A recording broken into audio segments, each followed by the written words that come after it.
Amigos, hay un detalle que las personas, los dominicanos, estamos como pasando por alto, porque realmente como que no he visto a nadie preguntándose por esto, por lo que yo me estoy preguntando ahora. ¿Dónde están los 600 millones de dólares que el Congreso Dominicano aprobó mediante una solicitud de, por supuesto, presidencia, para supuestamente dar respuesta a hechos como el que acabamos de vivir en el Jet Set? En un periodo, señores, de apenas unos 3, 4 años, se han sumado más de 600 millones, porque 600 millones que hemos tomado prestados que tenemos que pagar, pero muchas de esas instituciones internacionales, de esos bancos que han prestado a la República Dominicana este dinero, también han hecho donaciones, y donaciones importantes, que sumadas son mucho dinero. Donaciones de $500,000, de $600,000. Desde el año 2020 para acá, son muchas las donaciones que se han dado para atender específicamente eso, desastres. En los contratos del préstamo dice desastres naturales por el asunto del cambio climático y todo eso. Sabemos que eso del cambio climático hay muchos políticos sacándole provecho a eso, y eso no es solamente aquí, eso es a nivel mundial, ¿no? Pero se supone que parte de ese dinero, aparte de la prevención, ¿no? Una parte para la prevención, para cuando lleguen esa fuerza mayor, esa fuerza de la naturaleza, pues los daños sean mitigados, ¿no? Nos encuentren preparados. Una parte de ese dinero va para eso, pero otra parte de ese dinero va para después para dar respuesta a todas esas víctimas, ¿no? Que como en el Jet Set aprendimos y nos dimos cuenta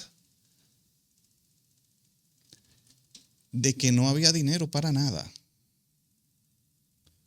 Empezando primero por el hecho de que ni siquiera había personal suficiente para poder llegar a rescatar víctimas allí.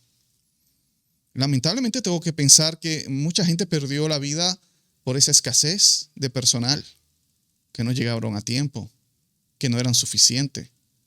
Y no lo eran, porque incluso tuvieron que parar la búsqueda del niño desaparecido en Manabao. Tuvieron que parar esa búsqueda, señores, para que ese personal vaya a apoyar el personal rescatista en Jet Set.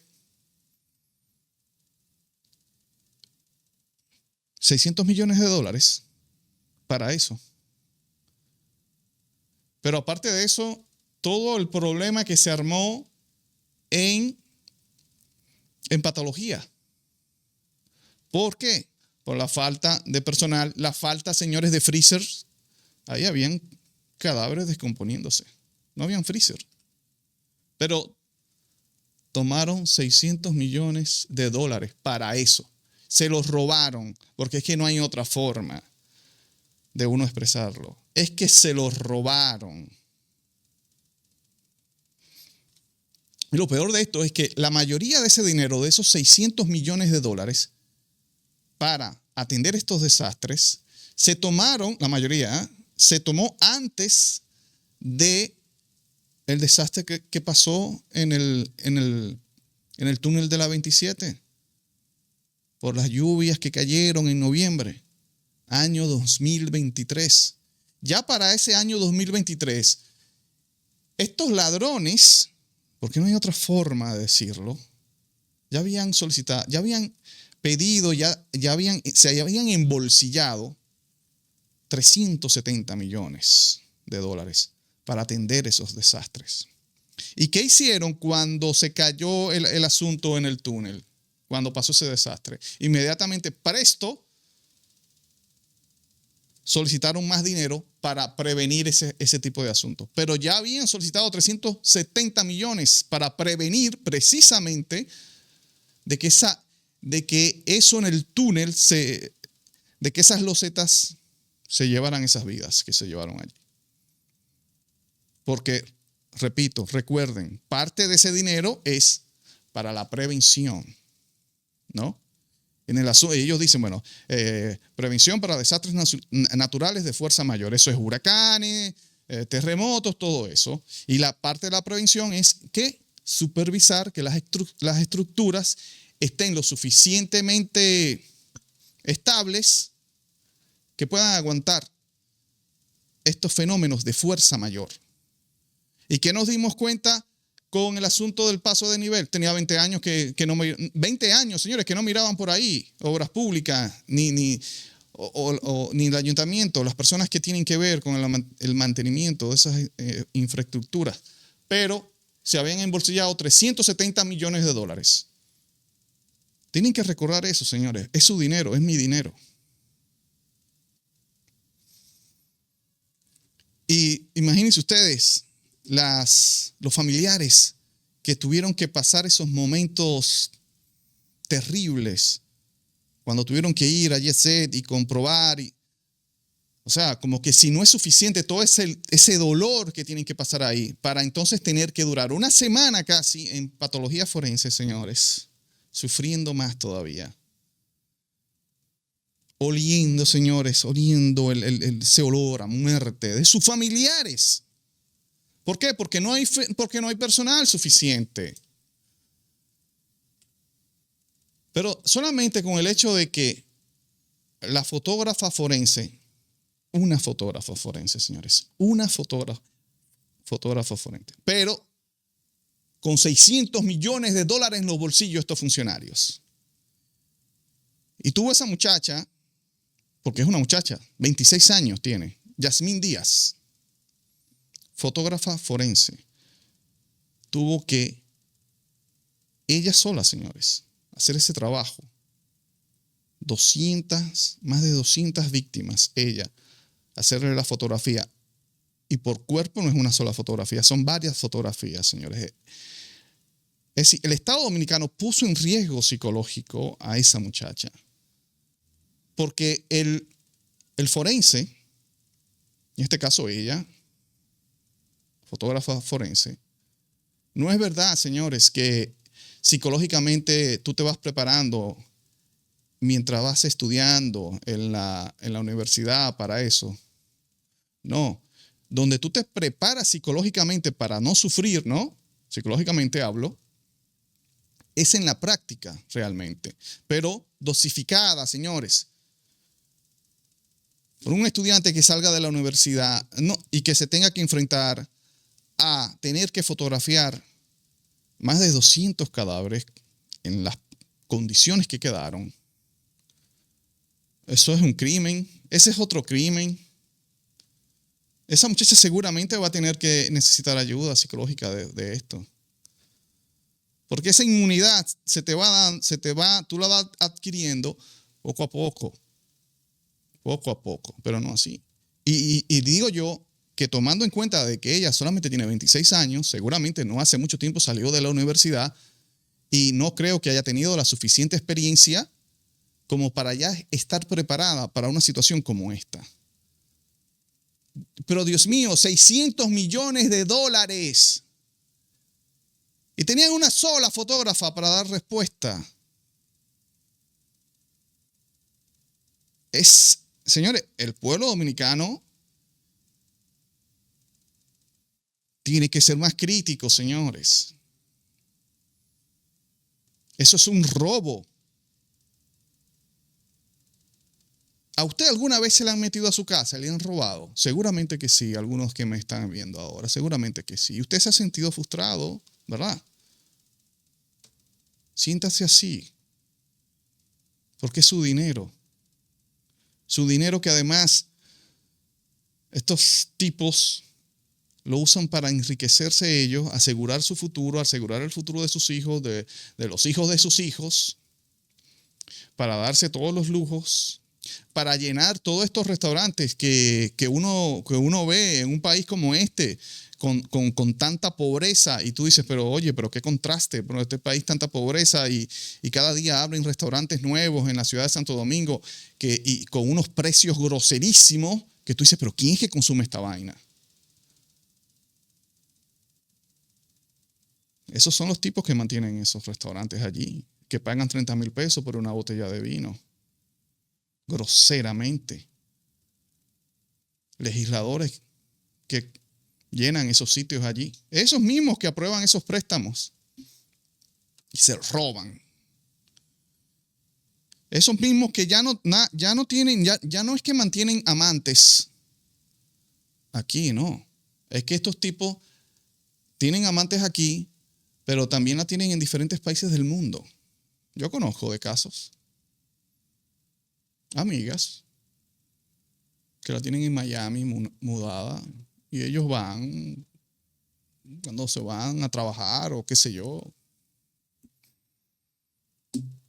Entonces, fíjense ustedes, esa fotografía de cuando el general Méndez, ¿no?, estaba ahí dando los boletines y yo veía ahí a Farideh Raful, Dios mío, al lado de ese señor, a Farideh Raful.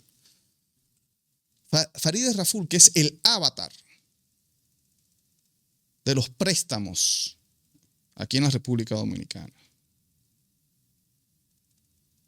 Esa señora ella aprobó todos esos préstamos que eran para dar atención a estas personas. Ella estaba ahí parada del general Méndez, viendo la precariedad con que se estaban haciendo esos trabajos de rescate y de asistencia.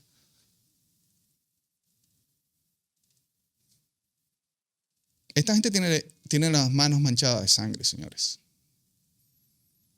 Yo estoy seguro que ahí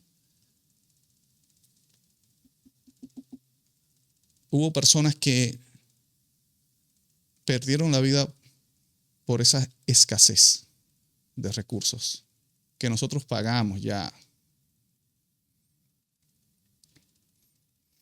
Entonces, el modus operandi de estos tipos, haciendo capitalismo del desastre, pasa una situación, evidentemente se ve la escasez para dar respuesta, entonces eso ellos lo toman como argumento de, mira, no pudimos dar respuesta a tiempo de esto por esta escasez, vamos a solicitar un préstamo y lo justifican con eso.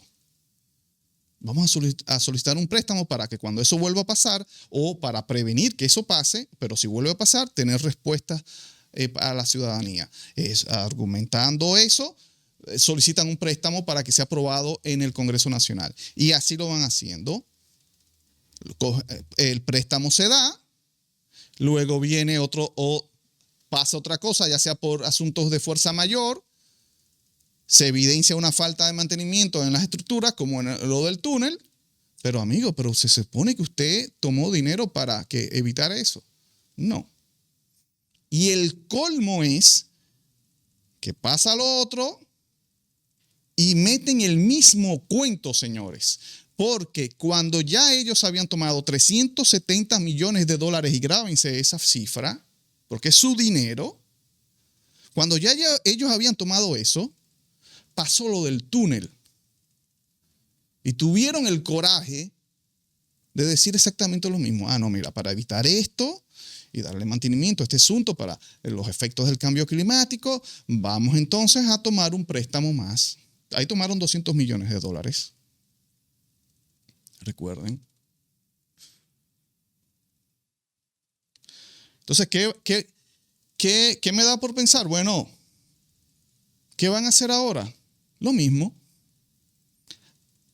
Ellos han reconocido ya que no estamos preparados para este tipo de catástrofe y ya seguramente ahorita meten un préstamo de que para crear, que ya lo he escuchado, ya yo he escuchado a algunos periodistas simpáticos con el gobierno, de que hay que crear una dirección de bomberos, evidentemente, mira, se vio la necesidad, que no estamos preparados, ya se está formando la narrativa. El mismo presidente de la República en la semanal dijo, sí, tenemos que crear un organismo, se está hablando de un ministerio.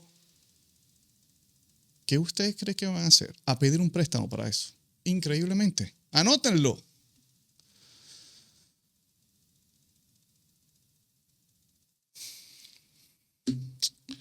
Oye, qué impotencia, mano. Qué impotencia con estos tipos.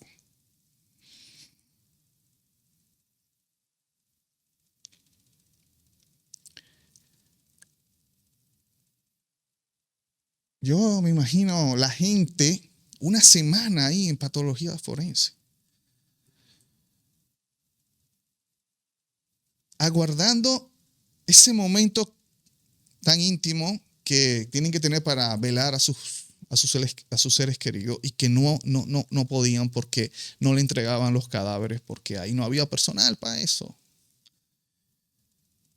Ni siquiera freezer.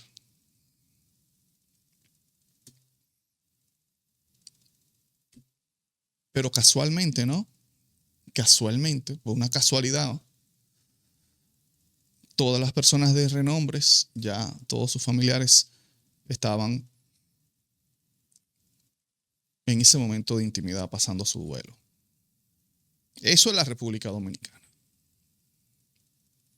Tenemos a un claro responsable de esto. No el único responsable, ¿eh? Pero sí el más claro, el señor Antonio Espaillat, que se ha dado el lujo de ni esta boca es mía. Y Jenny Berenice, procuradora de la República. Tú no querías ser procuradora de la República. Ahí está. ¿Qué has hecho? Señor Antonio Espaillat, lo ha citado Jenny Berenice. Ese es nuestro país. Ese es nuestro país. Yo soy José Maracayo. Gracias por estar allí. Seguimos la conversación en los comentarios.